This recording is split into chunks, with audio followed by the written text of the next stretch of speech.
Hello friends, online ক্লাসে সকলকে স্বাগত জানিয়ে আমি আজ তোমাদের মাঝে উপস্থিত হয়েছি। আশা করি সবাই ভালো আছো, আমিও ভালো আছি। আজ আমাদের বিষয় আমাদের পরিবেশ, পৃষ্ঠা নম্বর 146, একক বাতাসের ধুলো ধোয়া। তা সর্বপ্রথমে আমরা যেটা করব, আমাদের এই পাঠ্য বইয়ের বিষয়টাকে ভালোভাবে পর্যবেক্ষণ করব। পর্যবেক্ষণ করে আমরা কি দেখতে পাচ্ছি, আশা করি তোমরা সবাই নিজ নিজ বই খুলেছ। 146 পেজ বের করো। আমি তোমাদেরকে এই চিত্রটা প্রথমে দেখার জন্য আহ্বান করছি। তাহলে আমরা দেখতে পাচ্ছি যে এখানে একটা গাড়ি রয়েছে, যেখান থেকে ধোঁয়া নির্গত হচ্ছে।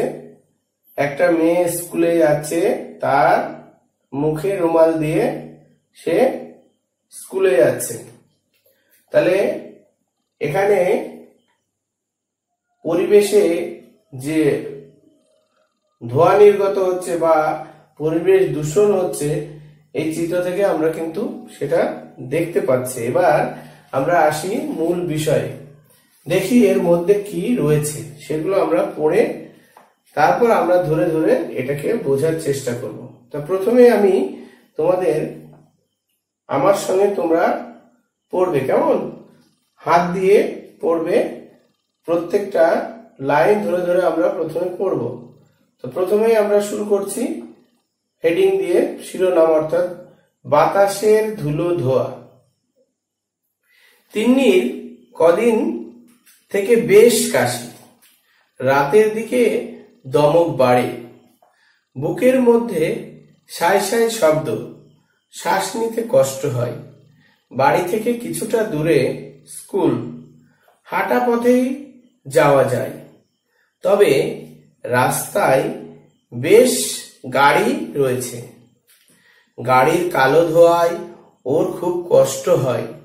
হাঁটার সময় বেশ কিছু লোকের মুখে সিগারেট থাকে, ধোঁয়া ছাড়ে। ওরা বোঝে না যে এই ধোঁয়ায় তিন্নিকে কষ্ট দিচ্ছে। ওদের পাড়ার মোড়েই রয়েছে একটা ডাস্টবিন।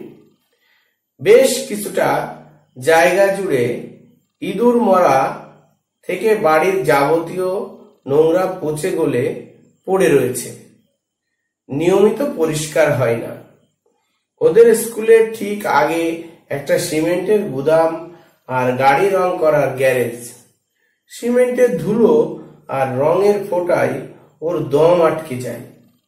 রাস্তার পাশে গাছগুলো সব কেটে ফেলেছে, সারি সারি সব দোকান। এ অবস্থা যে শুধু তিন্নির তা কিন্তু নয়, ওদের ক্লাসের তপন, নয়ন, আফসানাদেরও।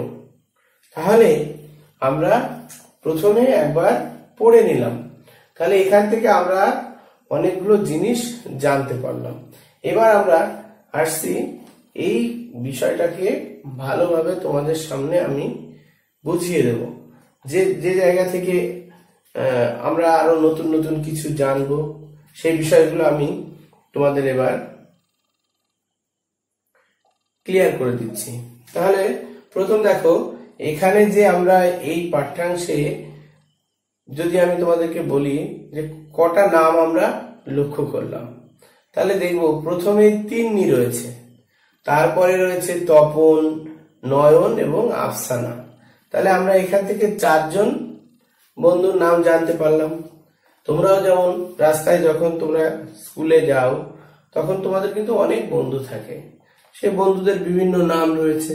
তুমি তোমাদের বন্ধুদের নাম খাতায় লিখতে পারো।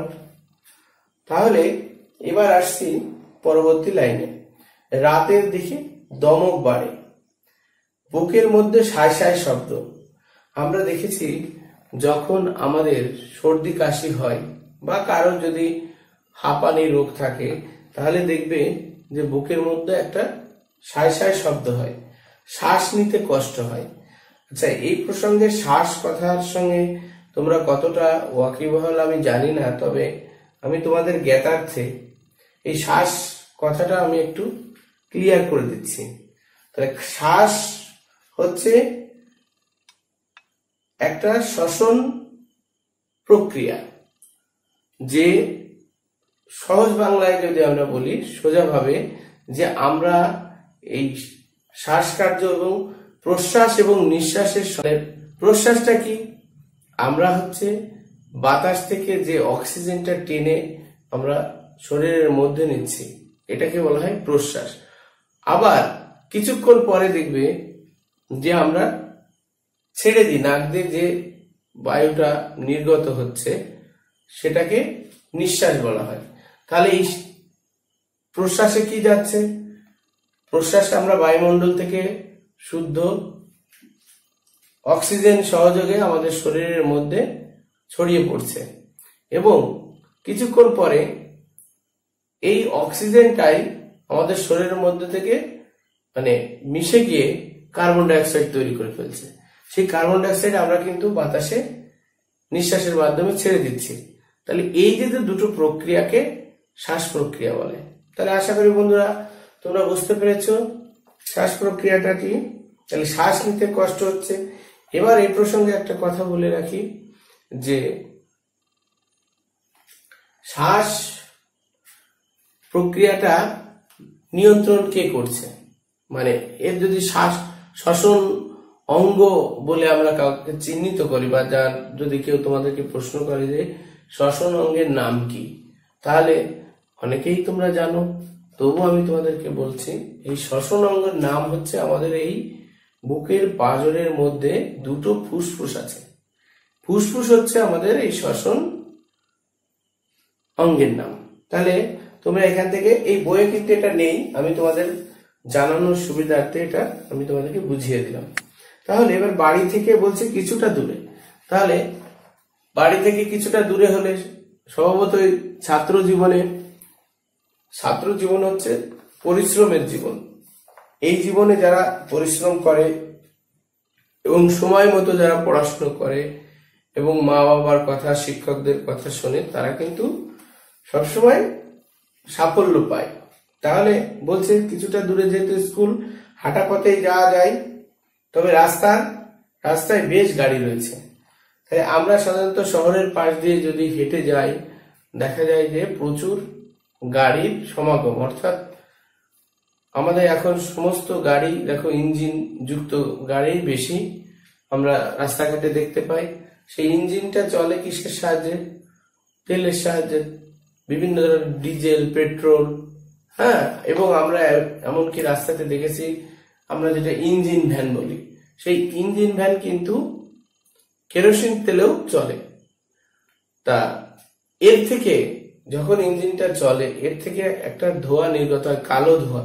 তোমরা জেনে থাকবে, পরবর্তীতে আরো জানবে, যে কালো ধোঁয়ার মধ্যে আমাদের কালো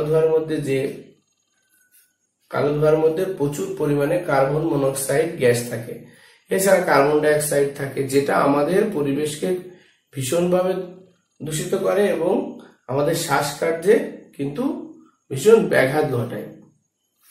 তাহলে আমরা এখান থেকে আরো তিনটে আমরা গ্যাসের নাম জানলাম। অক্সিজেন গ্যাস তো তোমরা আগেই জেনেছো, carbon die oxide, carbon monoxide, nitrogen বলে একটা গ্যাস রয়েছে, ঠিক আছে।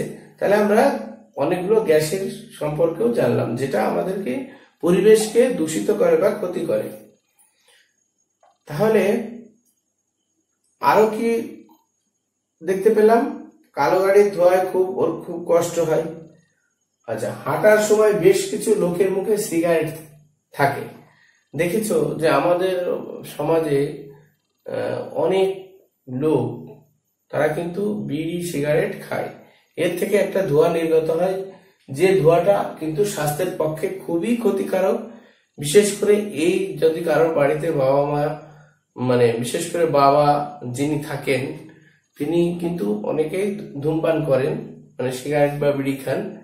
পারলে তোমরা তোমাদের যদি বাবা এই নেশায় আসক্ত থাকে, চেষ্টা করবে তাদেরকে বলে যে এটা খাওয়া ভালো নয়। আমাদের স্যাররা বলেছেন এটা থেকে বিভিন্ন রকম মারণ ব্যাধি হয়, যেমন ক্যান্সার নামক একটা ব্যাধি বা রোগ, যে রোগটা মাধ্যমে হলে তার কোনো আর নিস্তার নেই। অর্থাৎ ক্যান্সার হলে তার মানে বাঁচার সম্ভাবনাটা খুবই কম।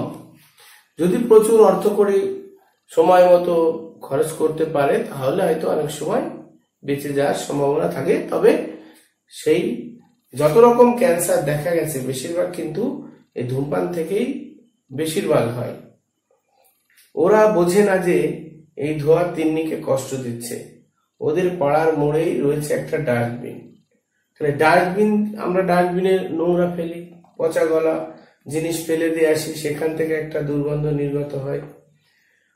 তারপরে দেখতে পেলাম যে এখানে একটা সিমেন্টের কি রয়েছে, কারখানা রয়েছে। সেখান থেকেও সিমেন্টের কারখানা থেকে একটা ধুলো নির্গত হয়।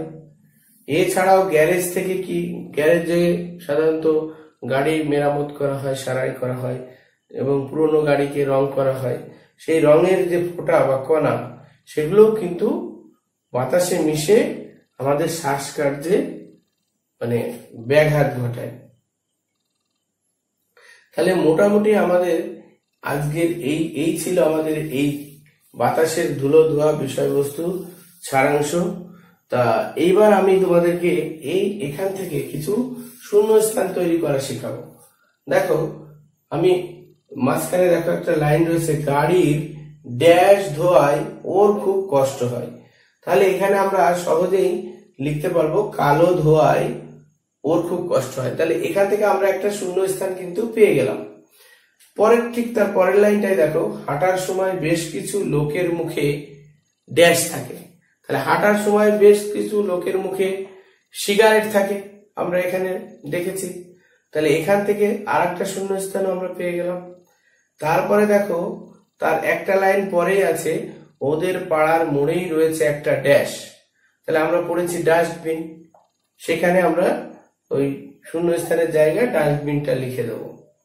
তারপরে দেখো লাল রঙের একটা লাইন রয়েছে, সিমেন্টের ড্যাশ আর রঙের ড্যাশ ওর দম আটকে যায়। এখানে আমরা একটা লাইনে দুটো শূন্যস্থান তৈরি করলাম। দেখো তাহলে সিমেন্টের ড্যাশ বলতে ধুলো, আর রঙের ফোঁটায় ওর দম আটকে যায়। তাহলে তোমরা এইভাবে কিন্তু একটা পাঠ্যাংশ থেকে তোমরা কি করতে পারো, শূন্যস্থান তৈরি করতে পারো। আবার তোমরা এখান থেকে সংক্ষিপ্ত প্রশ্ন তৈরি করতে পারো। যদি আমি তোমাদেরকে একটা উদাহরণ হিসাবে বলছি যে কিভাবে সংক্ষিপ্ত প্রশ্ন তৈরি করা যায়, তাহলে যদি আমরা বলি, দেখো তোমরা অনেকগুলো করতে পারবে। আমি একটা গঠনমূলক সংক্ষিপ্ত প্রশ্ন করে শোনাচ্ছি।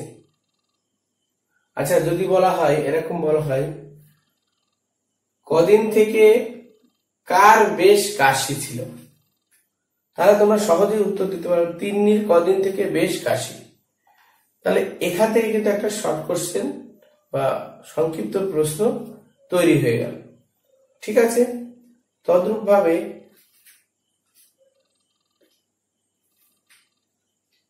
আচ্ছা, কোথাকার গাছগুলো সব কেটে ফেলা হলো। এখান থেকে তোমরা সহজেই বলতে পারো যে রাস্তার পাশের গাছগুলো সব কেটে ফেলা হলো। তাহলে এইভাবে তোমরা কিন্তু শর্ট কোশ্চেন তৈরি করতে পারো। আচ্ছা, এবার আমরা আসছি যে ছকটা রয়েছে, এখান থেকে পড়েই দেখো আমি বোর্ডে তোমাদের আগে থেকে আমি লিখে রেখেছি কিভাবে কি করতে হবে। তাহলে তোমরা এবার বোর্ড ওয়ার্কের দিকে লক্ষ্য করো। কিন্তু তোমরা কিন্তু একটা কাজ করবে, হ্যাঁ, তোমরা খাতায় লিখবে। কেমন? খাতায় লিখে আমাদেরকে দেখাবে। আমরা খাতায় তোমরা প্রথমে লিখবে, লিখার পর না দেখে তোমরা সেটা মুখস্থ, এই বাঁ দিকের অংশটা তোমরা লিখে নেবে, লিখে ডান দিকের অংশটা তোমরা কিন্তু না দেখে লিখবে। তাহলে প্রথমে দেখো এখানে রয়েছে কি থেকে খারাপ হচ্ছে। তো প্রথমটা লিখেই দেওয়া হচ্ছে, ইঞ্জিন লাগানো ভ্যান। কি ধরনের বিষ বাতাসে আসছে। এখানে কালো ধোঁয়া লিখিয়ে দিয়েছে। তারপরের গুলো দেখো, আমি আমাদের যে পাঠ্যাংশে রয়েছে সিগারেট, আমি এখানে বিড়িটাকে সংযোজন করেছি। তাহলে সিগারেট অথবা বিড়ি, এটাকে আমরা এক কথায় ধূমপান বলি। ঠিক আছে, তাহলে সিগারেট অথবা বিড়ি কোথা থেকে আসছে, কি ধরনের বিষ? তামাকের ধোঁয়া থেকে আসছে। ঠিক আছে, তারপর ডাস্টবিন, ডাস্টবিন থেকে কি আসছে? পচা গন্ধ নির্গত হচ্ছে। আচ্ছা, সিমেন্টের গুদাম, সিমেন্টের গুদাম থেকে সিমেন্টের ধুলা আসছে, যে সিমেন্টের ধুলোর জন্য আমাদের শ্বাস নিতে কষ্ট হয়। আচ্ছা, গ্যারেজ থেকে কি আসছে? গ্যারেজ থেকে রঙের কণা। এছাড়াও গ্যারেজে অনেক সময় দেখবে তোমাদের গাড়ি পালিশ করার জন্য বিভিন্ন রাসায়নিক পদার্থ স্প্রে করা হয়। সেই রাসায়নিক পদার্থের দুর্গন্ধ কিন্তু বাতাসে ছড়িয়ে আমাদের শ্বাস নিতে খুবই কষ্ট হয়। তার যাক, প্রিয় ছাত্রছাত্রী, আজ আমাদের এই ক্লাসটা এখানে শেষ হলো। হ্যাঁ, যদি তোমাদের কোনো আরো কিছু জানার থাকে তাহলে কমেন্ট বক্সে কমেন্ট করে জানাবে, এবং ক্লাসটা কেমন লাগলো আমাকে অবশ্যই জানাবে। সবাইকে আমার অনেক অনেক আদর ও স্নেহ জানিয়ে আমার এই ক্লাস শেষ করছি।